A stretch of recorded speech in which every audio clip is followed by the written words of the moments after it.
नमस्कार मित्रांनो, स्वागत आहे तुमचं आपल्या गावाला टेकी मराठी यूट्यूब चॅनल. तर आज आपण पाहणार आहोत की जो नवीन शासन निर्णय म्हणजे जी-आर आलेला आहे खरीप पीक विमा 25-26 साठी, त्याबाबत आपण हा व्हिडिओ बनवलेला आहे. या व्हिडिओमध्ये आपण पाहणार आहोत की कोणत्या पिकासाठी किती तुम्हाला हप्ता भरावा लागणार आहे. कारण मित्रांनो, तुम्हाला सर्वांनाच माहित आहे की ₹1 जी अट होती, आपण गेल्या 2 वर्षापासून जे ₹1 मध्ये पीक विमा भरत होतो ते आता सरकारने रद्द करून टाकलेले आहे. तर आता आपल्याला अगोदरसारखं हप्ते भरावे लागणार आहे. तर यामध्ये खूप मोठा बदल केलेला आहे की आता प्रत्येक जिल्हा वाईज पिकांना हप्ता वेगवेगळा असणार आहे. त्या संदर्भात आपण हा व्हिडिओ पाहणार आहोत. सोबतच तुम्हाला आता पीक विमा भरण्यासाठी कोणकोणते कागदपत्र तयार ठेवायला पाहिजेत, कोणत्या कागदपत्राची आवश्यकता पडणार आहे आणि तुम्ही फॉर्म कधी भरायचा, नेमका सुरू तर 1 जुलैपासून होणार आहे, पण तुम्ही फॉर्म कधी भरायचा या संदर्भातील मी संपूर्ण व्हिडिओ तुम्हाला माहिती या व्हिडिओमध्ये देणार आहे. तर कुठल्याही उशीर न करता आपण व्हिडिओ सुरू करूया. त्या अगोदर जर तुम्ही आपल्या चॅनलला सबस्क्राईब केलं नसेल तर आताच आपल्या चॅनलला सबस्क्राईब करा आणि बेल आयकॉनला क्लिक करा आणि आपल्या इतर मित्रांना सुद्धा शेअर करा. तर चला मग सुरू करूया. तर मित्रांनो, तुम्हाला स्क्रीनवरच दिसत आहे सुधारित प्रधानमंत्री पीक विमा योजना खरीप हंगाम 2025 व रब्बी हंगाम 25-26 करिता राज्यात राबविणे बाबत.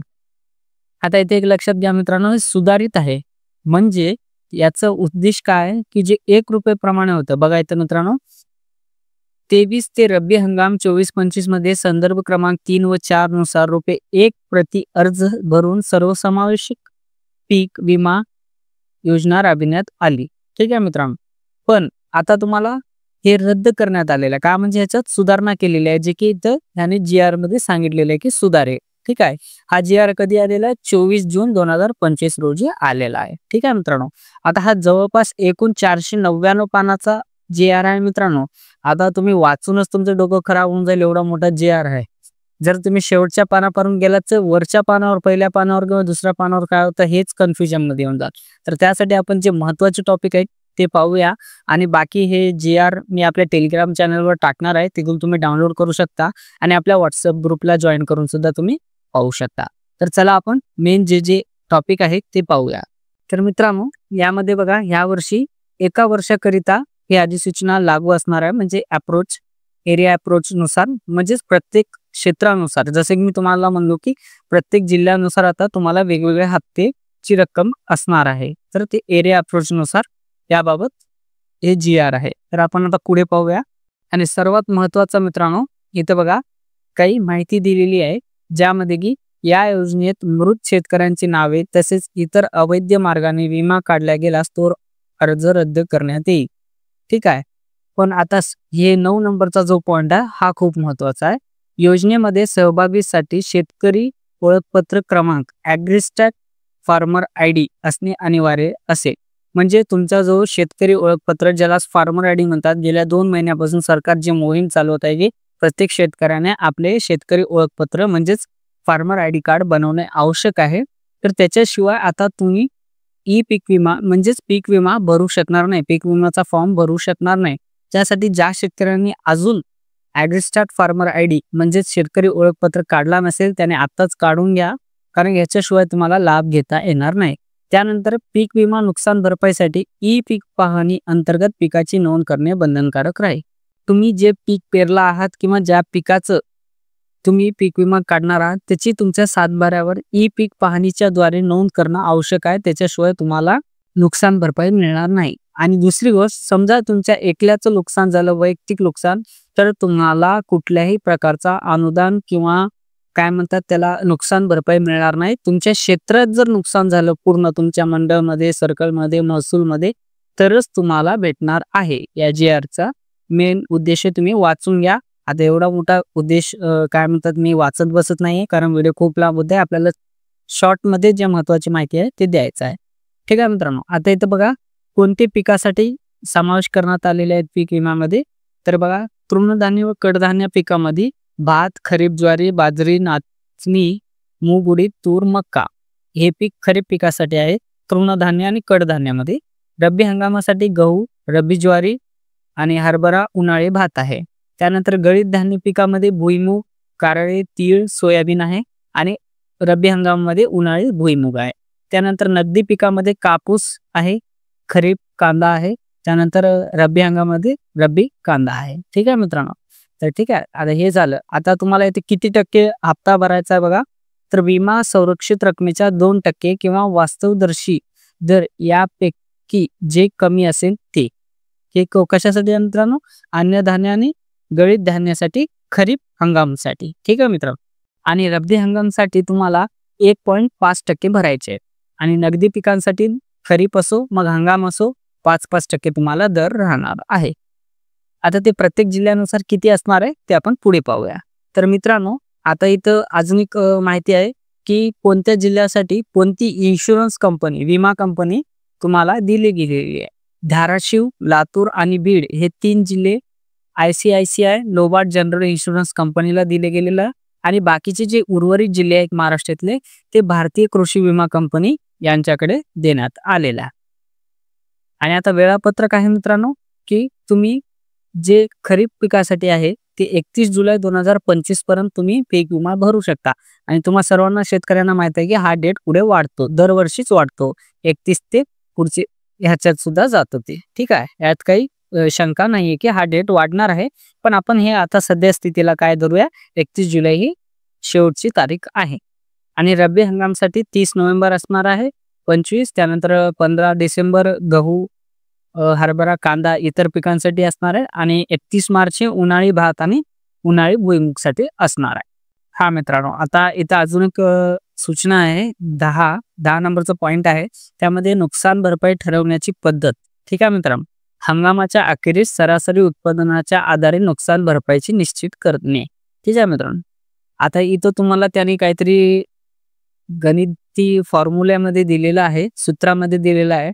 जो गणितामध्ये चांगला एक्सपर्ट असेल त्याला व्यवस्थितरित्या समजेल. तरी मी थोड्याफार मध्ये एक्सप्लेन करून सांगतो, जेवढं मला कळते किंवा जेवढं माझं नॉलेज आहे त्यानुसार. ठीक आहे मित्रांनो, तर हंगामातील मागील 7 वर्षापैकी 5 वर्षाचे सरासरी उत्पन्न जे सर्वात चांगले असतील 5 उत्पन्न. ठीक आहे, म्हणजे मागील 7 वर्षाचे उत्पन्न तुमचे धरले जाईल, त्यापैकी जे 5 सर्वात चांगले उत्पन्न आहे ते धरले जाईल, गुणिले 70% जोखीम स्तर धरलं जाईल. ठीक आहे मित्रांनो, तर हा उंबरठा उत्पादन आहे. ठीक आहे मित्रांनो, याच्यावर तुम्हाला आता पुढे नुकसान भरपाई कशी भेटणार बघा. नुकसान भरपाई रुपये प्रति हेक्टर असणार आहे. जो वर आपण उंबरठा उत्पादन काढलेला आहे तो उंबरठा उत्पादन वजा बाकी चालू वर्षाचा सरासरी उत्पादन भागिले उंबरठा उत्पादन गुणिले विमा संरक्षित रक्कम प्रति हेक्टर, या प्रकारे हा काढण्यात आलेला आहे. या गणितानुसारच तुम्हाला भेटणार आहे. आपण आता सरासरी जर धरायला गेले, एक अंदाजे धरायला गेला, तर हे गणितीचं भाग आहे. तेवढं गणितीचं ज्यांना चांगलं नॉलेज आहे किंवा गणितीमध्ये जे एक्सपर्ट आहे त्यांना चांगल्यारीत्या समजून जाईल. पण सरासरी धरायला गेलं तर 4 ते 5,000, 4 ते 5,000 म्हणणं जरा अधिकच होईल, पण 4 ते 5,000 धरूया, एवढं तुम्हाला प्रति हेक्टर नुकसान भरपाई भेटू शकते. ठीक आहे मित्रांनो, त्यानंतर आता इथे अजून काही गणित दिलेलं आहे, जसे उदाहरणात दिलेलं आहे. तुम्ही हे उदाहरणात पाहून घ्या, म्हणजे तुम्हाला व्यवस्थितरित्या लक्षात येऊन जाईल. आता आपण पुढे जाऊया आणि जे महत्त्वाचं आहे ते पाहूया. त्यानंतर अटी शर्ती आहेत काही कंपनीचे, ते तुम्ही पाहून घ्या. त्यानंतर लागवड क्षेत्र आहे, त्यानंतर नुकसान भरपाईचे दायित्व कोणाकडे असेल, काय असेल, ती संपूर्ण माहिती दिलेली आहे. ठीक आहे मित्रांनो, आता आपण मुख्य उद्देश म्हणजे आपण पाहूया की आपल्याला किती हप्ता भरायचा आहे प्रत्येक जिल्ह्यानुसार ते पाहूया. म्हणजे आता आपण प्रत्येक जिल्ह्यानुसार पाहू नये, पण एक जनरल तुम्हाला नॉलेज यायला पाहिजे या हिशोबाने मी सांगतो. तर बघा मित्रांनो, इथं तुम्हाला प्रत्येक जिल्ह्यावाईज तुमच्या प्रत्येक जिल्ह्यावाईज कोणती पिके पीक विमा अंतर्गत येतात. जसे आता ठाणे जिल्हा आहे, ठाणे जिल्ह्यामध्ये भात, नाचणी ह्या 2च पिका पीक विम्याअंतर्गत घेतले जातील असे याने सांगितलेलं आहे. त्यानंतर पालघर जिल्हा असेल, मग भारत, नाचणी, उडीद असेल, असं आता आपण जिल्ह्यावाईज इथं दिलेलं आहे. आणि त्यामध्ये तुम्हाला शेतकरी हिस्सा किती आहे ते सुद्धा दिलेलं आहे. आपण आता एक जनरल घेऊया ज्याच्यामध्ये संपूर्ण माहिती व्यवस्थितरित्या आहे, अशी आपण एखादे PDF पाहूया ज्यामध्ये संपूर्ण असतील जवळपास पिके, जसे नाशिक म्हणा, मग धुळे म्हणा व नंदुरबार म्हणा, इतर कोणते असतील. ठीक आहे मित्रांनो, इथं ICICI कंपनी मार्फत विमा कंपनी आहे जे की धाराशिव जिल्ह्यासाठी. आणि त्यानंतर आपण पाहूया की भारतीय कृषी विमा कंपनी जे की नांदेड जिल्ह्यासाठी, या 2 जिल्ह्याचे आपण पाहूया. तर याच्यामध्ये बघा, पहिले जे धाराशिवसाठी असणार आहे ते 495 रुपये ज्वारीला प्रति हेक्टर तुम्हाला भरायचा आहे प्रति हेक्टर मित्रांनो, ठीक आहे. एका हेक्टरमध्ये किती 100 आर जमीन असते, म्हणजेच 100 2.5 एकर तुम्हाला सर्वांना माहित आहे. तर या प्रति हेक्टर तुम्हाला किती भरावं लागणार आहे, तर 495 रुपये ज्वारीसाठी भरणार. ठीक आहे मित्रांनो, तुमच्या शेतकऱ्याचा हिस्सा. आणि तुम्हाला विमा सुरक्षित रक्कम किती भेटेल, 33,000 रुपये. ठीक आहे. आता हे एवढं भेटेल मला तर वाटत नाहीये, पण यांनी दिलेलं आहे. ठीक आहे मित्रांनो, भेटतच नाही तुम्हाला सर्वांना माहित आहे वाटायचं काय ते. ठीक आहे. आता आपण सोयाबीनकडे वळूया, जे की सर्वात प्रमुख पीक आहे संपूर्ण महाराष्ट्रात. त्याला 58,000 एवढं विमा सुरक्षित रक्कम आहे, ज्याच्या 70% जोखीमस्तर आहे टक्के. ठीक आहे मित्रांनो. त्यानंतर विमा तुम्हाला 2% भरायचा आहे, त्यामध्ये 1160 रुपये प्रति हेक्टर असणार आहे मित्रांनो. किती? 1160 रुपये प्रति हेक्टर तुम्हाला सोयाबीनसाठी भरावं लागणार आहे. तसंच मूग असेल 420 रुपये आहे प्रति हेक्टर, आणि उडीद असेल 375 रुपये आहे. तूर असेल 940 रुपये आहे मित्रांनो. कापूस असेल 900 रुपये आहे. मक्का असेल तर 540 आहे, आणि कांदा 10,020 रुपये प्रति हेक्टर आहे. हे जेवढे पण शेतकरी हिस्सा दाखवलं गेलेला आहे मित्रांनो, हेक्टर एका हेक्टरच्या नुसार हे दिले गेलेलं आहे. म्हणजे जवळपास 2.5 एकरला एवढे रुपये भरावे लागतील तुमच्या प्रत्येक पिकानुसार. आता हे झालं ICICI कंपनीचं मार्फत. अशाच रीती आपण आता भारतीय कृषी कंपनीचं पाहूया, ज्यामध्ये नांदेड जिल्ह्याचा आहे मित्रांनो. याच्यामध्ये बघा, ज्वारीला 82 रुपये आहे, सोयाबीनला 1160 रुपये प्रति हेक्टर आहे, आणि मूगसाठी 70 रुपये आहे, आणि उडीदसाठी 62 रुपये आहे, आणि तूरसाठी 470 आहे, तर कापूससाठी 900 रुपये आहे. आता या दोघात तुम्ही जर हे करायला गेलात फरक, तर जवळपास दोन्ही कंपनीचे सारखेच आहे. जसे की ICICIचं असेल तर 1160 रुपये धाराशिव जिल्ह्यासाठी आहे, आणि नांदेड जिल्ह्यासाठी सोयाबीनसाठी 1160, म्हणजे जवळपास दोघांचं सारखंच आहे. ठीक आहे. आता हे जे रक्कम आहे मित्रांनो तुम्हाला भरायची, ते प्रत्येक जिल्ह्यानुसार वेगवेगळी असणार आहे. जसे की आता जालना बघा, जालनामध्ये पण हे मराठवाड्यासाठी जवळपास सारखं आहे. संभाजीनगर, छत्रपती संभाजीनगर, त्यानंतर कोल्हापूरमध्ये पाहूया सोयाबीन. हे बघा, सोयाबीनला कोल्हापूरमध्ये 290 रुपये प्रति हेक्टर आहे, जेव्हा की मराठवाड्यामध्ये 1160 रुपये आहे. अशा रुपये तुमच्या प्रत्येक जिल्ह्यानुसार असणार आहे. आता तुम्हाला तुमच्या जिल्ह्याचं प्रति हेक्टर किती भरतात ते पाहायचं असेल तर हा GR डाउनलोड करायचा आहे तुम्हाला. हा GR कुठं भेटेल, तर आपल्या टेलिग्राम चॅनलला भेटून जाईल, व्हॉट्सअपच्या चॅनलला भेटून जाईल. आपल्या डिस्क्रिप्शनमध्ये त्याची लिंक देऊन टाकेल मी टेलिग्राम चॅनल आणि व्हॉट्सअप चॅनलचे. तिथं जॉईन व्हा. काही प्रश्न आले तर तुम्ही टेलिग्रामवर विचारू शकता आमच्याशी डायरेक्ट. आम्ही तुम्हाला लगेचच्या लगे रिस्पॉन्स देऊ, उत्तर देऊ. आणि हा व्हिडिओ कसा वाटला नक्की कॉमेंटमध्ये सांगा. आणि आता सर्वात महत्त्वाचं, तुम्हाला कागदपत्रे कोणते लागणार आहेत मित्रांनो, तर तुम्हाला सर्वांना माहीतच आहे की आपण एवढ्या वर्षापासून पीक विमा भरतो. तर जे मुख्य कागदपत्र आहेत त्यामध्ये तुमचा आधार कार्ड असतो मित्रांनो. पहिला असेल आधार कार्ड, दुसरा असेल राष्ट्रीयकृत बँक जे पण असेल तुमची, जसे स्टेट बँक असेल, महाराष्ट्र बँक असेल, महाराष्ट्र ग्रामीण बँक असेल, असे उदाहरणार्थ सांगितलं मित्रांनो. ठीक आहे. त्यानंतर मग तुमचा 7/12 आणि होल्डिंग मित्रांनो. खूप जण काय करतात, फक्त 7/12 अपलोड करतात किंवा फक्त होल्डिंग अपलोड करतात. तर मी तुम्हाला एक सजेशन देतो मित्रांनो, की शक्य असेल तर 7/12 आणि होल्डिंग एकामध्ये कॉम्प्रेस करून अपलोड करा. फक्त एक 15-20 रुपयेची गोष्ट आहे. एक जर तुम्ही नवीन होल्डिंग काढलात किंवा 7/12 तुम्ही स्वतः डाउनलोड करू शकता, आपल्या मोबाईलमध्ये लॉग इन करून PDF स्वरूपात डाउनलोड करू शकता, आणि तेच अपलोड करू शकता कॉम्प्रेस करून. ठीक आहे मित्रांनो. तर 7/12 होल्डिंग दोन्ही अपलोड करा. त्यानंतर तुम्ही दुसऱ्याचं शेत करत असाल तर तुम्हाला करारपत्रक लावावं लागेल. ते करारपत्रक लागेल मित्रांनो. जर तुम्ही दुसऱ्याचं शेत करत असाल, तुमच्या स्वतःची मालकीची असेल तर तुम्हाला काय आवश्यकता नाही. त्यानंतर सर्वात महत्त्वाचा मित्रांनो, ॲग्रीस्टार फार्मर ID कंपल्सरी लागणार आहे. याच्याशिवाय तुम्ही पीक विम्याचं फॉर्म भरू शकणार नाहीये. तर आता आपण कोणकोणते कागदपत्र सांगितले होत मित्रांनो. सर्वात अगोदर आधार कार्ड, त्याच्यानंतर बँक पासबुक, स्वयं घोषणापत्र जो 25-26 साठी नवीन फॉर्मॅटमध्ये आलेला आहे.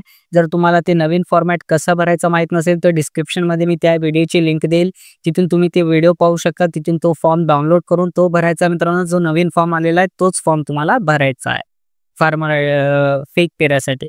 त्यानंतर तुम्हाला 7/12 आणि होल्डिंग अपलोड करायचे. एवढे डॉक्युमेंट तुम्हाला अपलोड करायचेच आहेत कुठल्याही बिनचूक पद्धतीने. ठीक आहे मित्रांनो. तर हा व्हिडिओ कसा वाटला नक्की कॉमेंटमध्ये सांगा. व्हिडिओ आवडला असेल तर लाईक करा, सबस्क्राईब करा चॅनलला, कारण असेच माहितीपूर्ण व्हिडिओ तुम्हाला आपल्या चॅनलवर पाहायला मिळतील. आपल्या इतर शेतकरी मित्रांना सुद्धा हा व्हिडिओ शेअर करा. आपल्या इतर शेतकरी ग्रुप असतील तर त्यांच्यावर सुद्धा शेअर करा आणि आपले टेलिग्राम आणि व्हॉट्सअप ग्रुप दोन्ही जॉईन करा मित्रांनो. जे पण माहिती असेल, जे व्हिडिओ स्वरूपात देऊ शकत नाही, ते सर्व माहिती तुम्हाला आपल्या ग्रुपवर भेटून जाईल. तर पुन्हा एकदा भेटूया मित्रांनो अशाच माहितीपूर्ण व्हिडिओ सोबत. तेव्हा पण जय हिंद, जय महाराष्ट्र, राम राम मंडळी.